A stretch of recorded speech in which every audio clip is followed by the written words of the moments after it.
You're scrolling through Instagram, TikTok, and even YouTube, looking for that creative inspiration, but nothing really sparks that's it moment for you.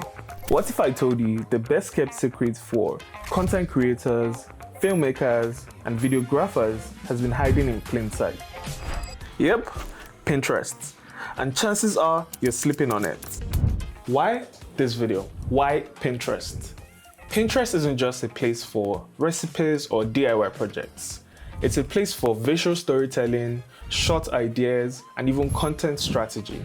In this video, I'm going to show you guys how I use Pinterest to plan my videos and discover unique color grading techniques. Without further ado, let's get straight into today's video.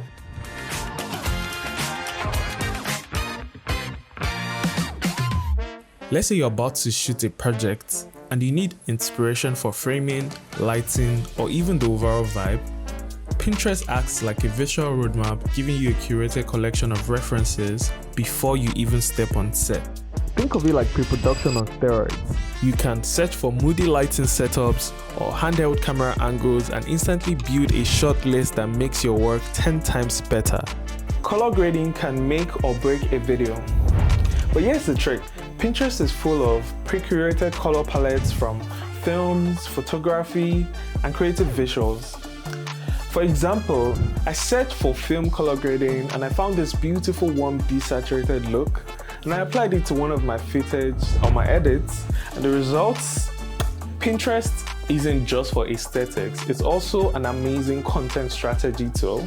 You can literally type in viral video ideas and see what's performing very well and create videos within that line. For me, Pinterest has been of great help to me. As a videographer, I would generally just search for ideas on Pinterest. I recently posted a video where it's like, oh, I wish I could sleep before midnight because every day I'm sleeping up the next day. I really wish that I could sleep before midnight because every day I be sleeping tomorrow. Like yesterday, bro, I slept today.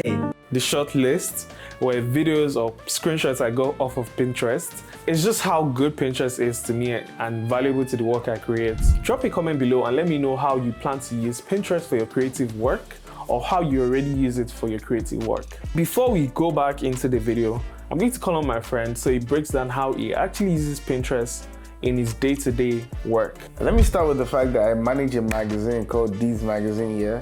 And at the same time, I also do like a bunch of creative direction for artists, influencers, so and so, just different types of talents. And I think Nigerians, people in our space, people in our creative community, a lot of people sleep on Pinterest, because they don't know what it's capable of.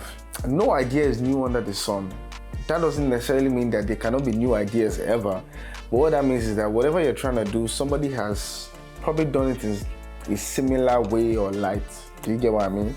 So what Pinterest does is that Pinterest helps you connect those dots visually. You're able to see, like if I think now, let's say a photo shoot with a train. If you go and search photo shoot with train, you're gonna see so many examples of people that have done similar things. Colorful trains, dark aesthetic, during the day, at the night, opium style stuff, just whatever. So you understand what I mean? And that's the beauty of Pinterest, All right. Let's do a quick recap of how Pinterest helps you. 1.